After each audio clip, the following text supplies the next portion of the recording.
In this video, I am going to explain about timer bar counter programming. 8051 is an 8-bit architecture. Here, timers are configured as 16-bit. There are two timers available for 8051. They are timer 0 and timer 1. Timer 0 is of 16-bit and timer 1 is also of 16-bit wide. There are two registers available for controlling this timer bar counter programming.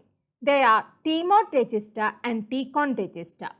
TMOD register is used to set the various timer operation modes and TCON register is used to control the timer programming. Each 16-bit timer can be accessed by two separate registers, that is timer low and timer high. Timer low is denoted as timer 0 and timer high is denoted as timer 1. Timer 0 is of 16-bit and timer 1 is also of 16-bit. This timer 0 is again subdivided into two 8-bit registers, namely TL0 and TL1. TL0 is of 8-bit and TL1 is also of 8-bit. TL0 means timer 0 low byte and TL1 means timer 0 high byte. Also, this timer 1 is divided into two 8-bit registers, namely TH0 and TH1. TH0 is of 8-bit and TH1 is also of 8-bit. Timer 1 low byte and timer 1 high byte. TH0 means timer 1 low byte and TH1 means timer 1 high byte. As I have already told you, TMOD register is used to set the various operation modes of timer. There are four operation modes.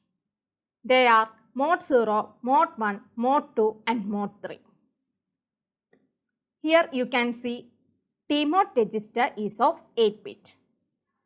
Lower 4 bits are used to set timer 0 and upper 4 bits are used to set timer 1.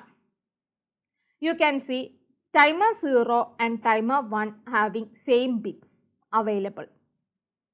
Here M0 and M1 determines in which operating mode timer is going to operate. The values we are giving to M0 and M1 will determine the operating modes of timer. Here you can see M1 is 0, M0 is 0 means mode 0. Mode 0 is a 13-bit timer mode. Then if you are giving M1 is equal to 0, M0 is equal to 1, then it will be operating in mode 1. Mode 1 is a 16-bit timer mode. Then if we are giving M1 is equal to 1, M0 is equal to 0, then we are getting mode 2. Mode 2 is an 8-bit auto reload timer mode. Then M1 is equal to 1, M0 is also is equal to 1, we are getting mode 3. Mode 3 is a split timer mode. If you are giving values in this place, it will be operating as timer 0. If you are giving values here, it will be operating as timer 1. Then for 8051 as you all know, 8051 is an 8-bit microcontroller. So 8051 will be dealing with these two modes of operations mainly, mode 1 and mode 2. 8051 mainly concentrates in mode 1 and mode 2 operation modes of timer. Since mode 1 is a 16-bit timer mode and mode 2 is a 8-bit auto reload timer mode. Then what is this C bar T bar? C bar T bar means whether it will be acting as a counter or it will be acting as a timer. Then how can you classify it as a timer or as a counter? Timers means it is used to generate a time delay. Timers means it is used to generate a time delay. Then what is meant by a counter? Counters are usually used to count events happening outside the microcontroller. So, in T-mod register, you can see 2 C bar T bar, one for timer 0 and another for timer 1. C bar T bar, if C bar T bar value is equal to 0, timer is selected for generating time delays. If C bar T bar is equal to 1, counter is selected, that is used to count events happening outside the microcontroller. Then, there is another bit, namely gate. In two timer modes, timer 0 and timer 1, you can see gate. We are providing gate value is equal to 0 in software mode of operation. That is, if we are writing some programs, we are providing value of gate as 0. In hardware mode, gate value is denoted as 1. In hardware mode, gate will be indicating the starting and stopping of counter. That means each timer has a means of starting and stopping. Some timers may do this by means of hardware and some may do this by means of software, or some may require both hardware and software. The hardware way of starting and stopping the timer by an external source is achieved by making this gate is equal to 1. By providing gate is equal to 0 means that there is no hardware.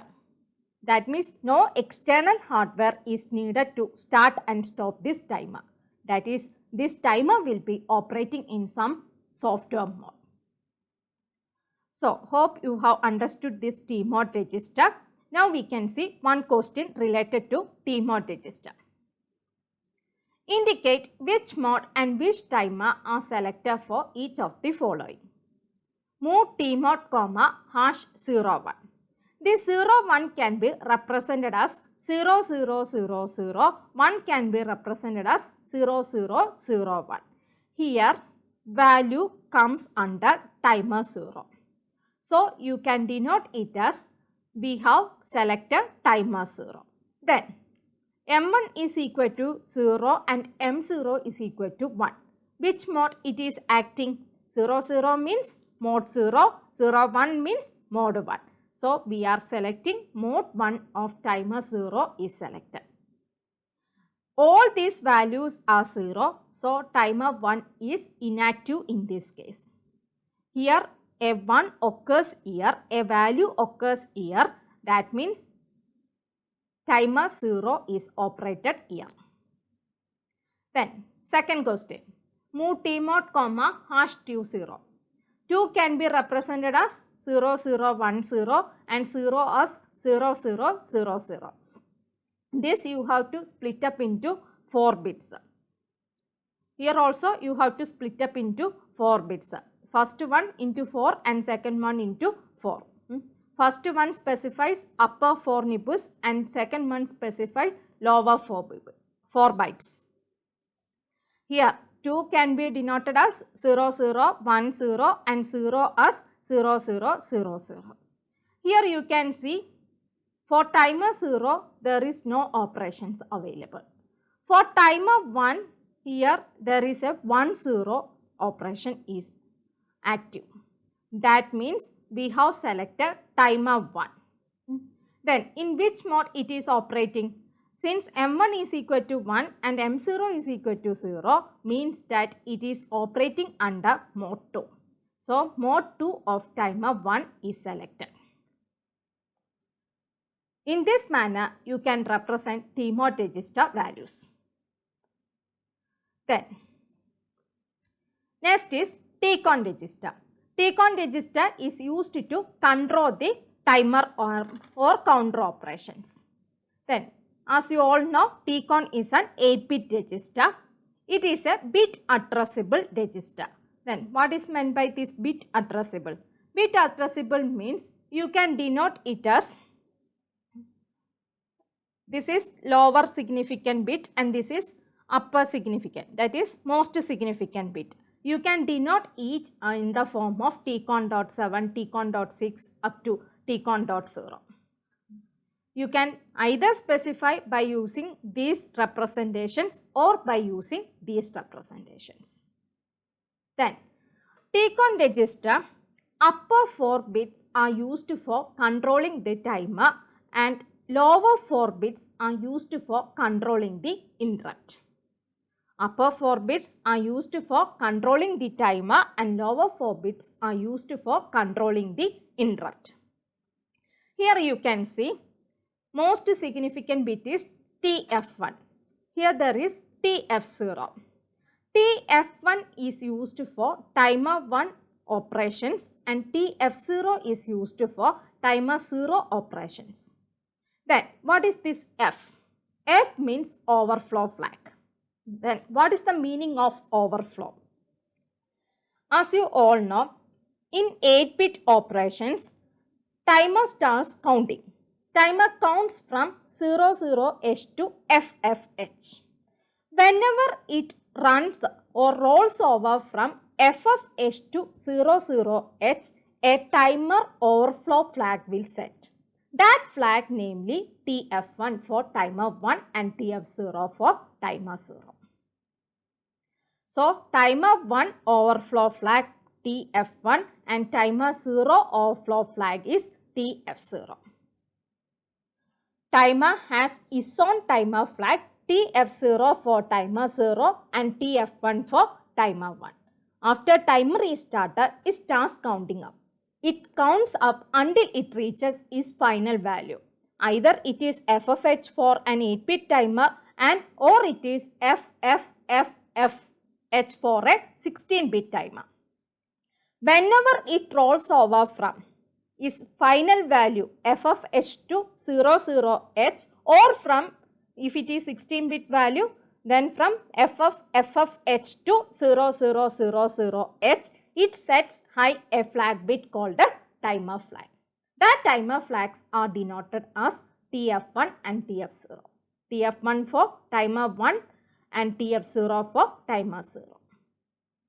Then TR1 and TR0. What is this TR1 and TR0? Timer run control bit. This is also for timer 1 and timer 0. TR1 for timer 1 run control bit and TR0 for timer 0 run control bit. TR0 and TR1 flags are used to turn on or off the timers by using two instructions. It can be turned on by using setB TR0 or setB TR1 and can be turned off by using CLR TR0 or CLR TR1. TR0 and TR1 are used as timer run control bit. They are used to turn on or off the timers by using two instructions. setB for turning on and CLR for turning off. If it is timer 0, you can use setB TR0 and if it is for timer 1, you can use setB TR1. So, TR0 and TR1 means timer 0 run control bit and timer 1 run control bit. Then these are the operations for timer. Then we have 4 interrupts bits available. These are used for controlling the interrupt operations. Here you can see IE1, IE0, IT1, IT0. As you all know, there are 5 interrupts available. I have mentioned these 5 interrupts in my previous video, that is in architecture of 8051. Actually, these interrupts can be activated by means of 2 ways. One by means of level triggering and second by means of edge triggering. There are 2 external hardware interrupts available which is specified as INT0 and INT1. This IT0 and IT1 sets the low level or edge triggered modes of the external hardware interrupts INT0 and INT1. IT0 and IT1 sets the low level or edge triggered modes of the external hardware interrupts INT0 or INT1. That is, for INT0 we are using IT0 and for INT1 we are using IT1. So IT1 means interrupt 1 type control bit. It can be set or cleared by software to specify falling edge of low level triggered external interrupt. They are used for setting the low level or edge trigger modes of the external hardware interrupt INT1. This IT0 is used for setting the external hardware interrupt INT0. That means interrupt 0 type control bit. Then what is this IE0 and IE1? IE0 and IE1 are used by 8051 to track the edge triggered interrupts only. As I have already told you, interrupts can be activated by means of two ways. First by means of level triggering and second by means of edge triggering. This IE0 and IE1 are used to track edge triggered interrupts only.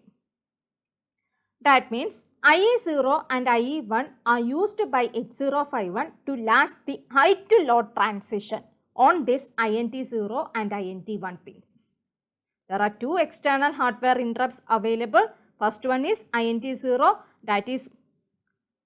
that transition can be traced by this IE0 interrupt, and INT1 transition can be tracked by this IE1 interrupt. So IE1 means external interrupt 1 edge flag set by hardware when external interrupt edge is detected, cleared by hardware when interrupt is processed. IE0 means external interrupt 0 edge flag set by hardware when external interrupt edge is detected, cleared by hardware when interrupt is processed. You will understand this more when you are dealing with interrupts. Then if IT0 and IT1 is equal to 1.